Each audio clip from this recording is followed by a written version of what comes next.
बात के लिए जो आप सवाल रख रहे हैं उसके लिए हम भी अंतर्मन से बहुत दुखी हैं। सच में ये एक सच्चाई है कि जब से ये सरकार बनी है नगर पालिका की, मैं ये कहना चाहूँगी कि जब से नई नगर पालिका बनी है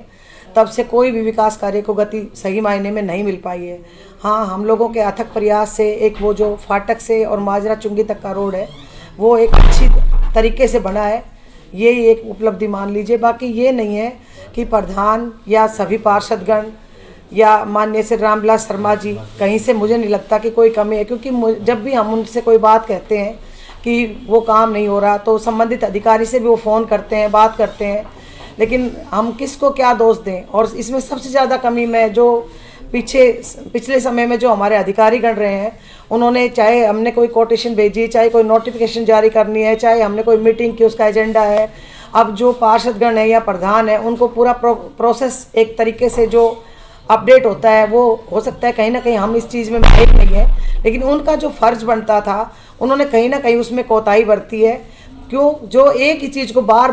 बार मीटिंग में होके और आगे जा रही है। जैसे अब पिछली मीटिंग का लगा लीजिए, कितनी बार हो चुकी है कि सफाई की जो व्यवस्थाएं बिगड़ी हुई है उसके लिए हाथ रेडी चाहिए, गाड़ी चाहिए, छोटे ट्रैक्टर चाहिए या सफाई कर्मी चाहिए जो कम पड़ रहे हैं,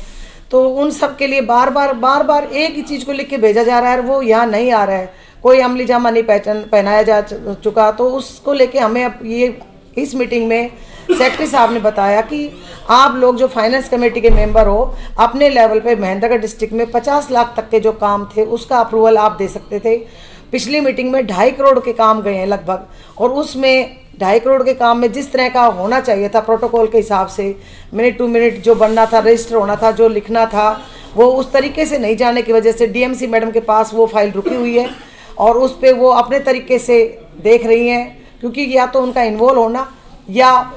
किसी तरीके से जो नोटिफिकेशन वो उनके हिसाब से बनना, उन दोनों में से एक भी काम नहीं हो पाया पिछली मीटिंग में, इसलिए वो काम अभी रुका हुआ है। अभी सेक्रेटरी साहब से मैंने पूछा है तो उन्होंने कहा है कि महीने से 1.5 महीना हमारा इस प्रोसेस में लग जाएगा।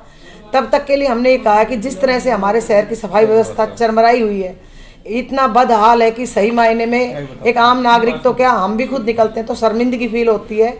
तो वो ये कह रहे हैं कि अल्टरनेट के लिए जो हमारे दरोगा हैं उनको बुलाया है और उनसे कहा है कि आप हमें लिखित में दीजिए कि आपको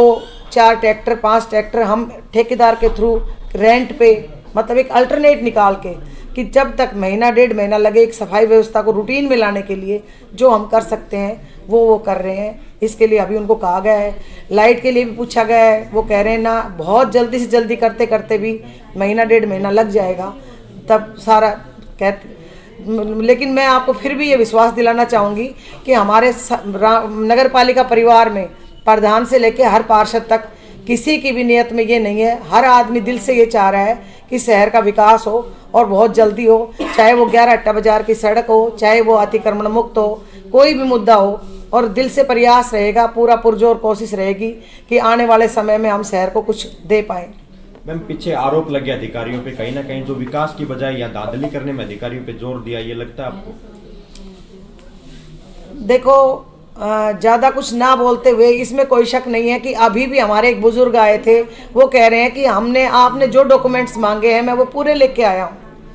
चाहे वो कुछ भी काम से अपने यहाँ आ रहे हैं। तो मैं मानती हूँ ये बहुत शर्मनाक चीज़ है कि एक आदमी जब अपना पूरा प्रोसेस पूरा करके लाता है, जो हमने डिमांड रखी है कि आप ये चीज़ लाओ, ये डॉक्यूमेंट लगाओ, आधार कार्ड लगाओ, ये लगाओ, उसके बावजूद भी अगर वो चक्कर लगाता है तो इससे ज़्यादा शर्म की क्या बात है। हम जब नई बॉडी बन के आई तो हमारा दिल से ये प्रयास था कि यहाँ कोई बुजुर्ग एंट्री करे, पहली बात तो वो हताश निराश ना हो कि रूम में चक्कर लगाए, एक बार पूछताछ केंद्र बनाया जाए। दूसरा, हम ये चाहते थे कि वो आए तसल्ली से बैठे, उससे काम पूछे नगर पालिका का एक कर्मचारी कि भैया आपको क्या काम है, उसको बताया जाए कि आप रूम नंबर 3 में जाओ या 2 में जाओ, संबंधित कक्ष में जाओ, और उसका काम तुरंत प्रभाव से किया जाए। हम वरिष्ठ नागरिकों की क्या कहते हैं, हम उनको सम्मान देंगे। नगर पालिका नगर के हित में होती है, तो अगर नगर पालिका में आके नगरवासी परेशान होंगे तो नगर पालिका के कोई मायने नहीं है।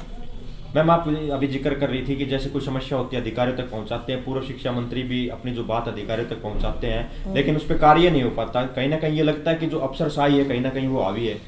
हाँ, मुझे लग रहा है कि कहीं ना कहीं सब कुछ अनदेखी की जा रही है या फिर कुछ जानबूझ के, मुझे ऐसा लगता है। नहीं तो ऐसा नहीं होना चाहिए। जिसकी जो ड्यूटी बनती है उसको अपनी ड्यूटी ईमानदारी से करनी चाहिए। अपनी ड्यूटी के हित में भी, अपना कर्तव्य समझकर भी, नगर के हित में भी। लेकिन कहीं ना कहीं कोताही बढ़ती जा रही है कि हर आदमी अपनी ड्यूटी से, मेरे पास नहीं है उसके पास होगा। अभी जैसे आपके सामने मीटिंग चलती में पूछा गया कि उसके कंप्यूटर के बिल कहाँ हैं, संबंधित अधिकारी कह रहे हैं वो कह रहे हैं उनके पास है, वो कह रहे हैं उनके पास है। ये कोई अच्छा वो समझदारी की बात नहीं है। मैडम, जो नगर पालिका में अधिकारियों के पद खाली हैं वो कब तक भर दिए जाएंगे, आपकी क्या प्रयास रहेंगे? देखिए, अपने लेवल पे प्रधान जी पूरा प्रयास कर रहे हैं, मैं अपनी तरफ से पूरा प्रयास कर रही हूँ, माननीय श्री रामविलास शर्मा जी पूरा प्रयास कर रहे हैं कि स्थायी कर्मचारी यहाँ पे आएँ, स्थायी अधिकारी यहाँ पर आएँ, ताकि काम को गति मिल सके, सुचारू रूप से हमारे काम हो सके। क्योंकि अब जो सेक्रेटरी साहब हैं वो कितने भी मन से करना चाहे, काफ़ी दिन तक तो उनको यही नहीं रहा कि जब तक वो अपना डोंगल या जो भी है कंप्यूटर में उनका अटेंडेंस एक औपचारिक रूप से आ जाएं, हमारा काम संभालने एक परमानेंट आ जाएं। और अगर हमारे पास ऐसे अधिकारी आ जाएं जो सच में ये चाहते हों कि हम अपना काम करना चाह रहे हैं और महेंद्रगढ़ का विकास चाहेंगे, तो मुझे नहीं लगता 6 महीने भी ज़्यादा रहेंगे, काम को गति मिल जाएगी।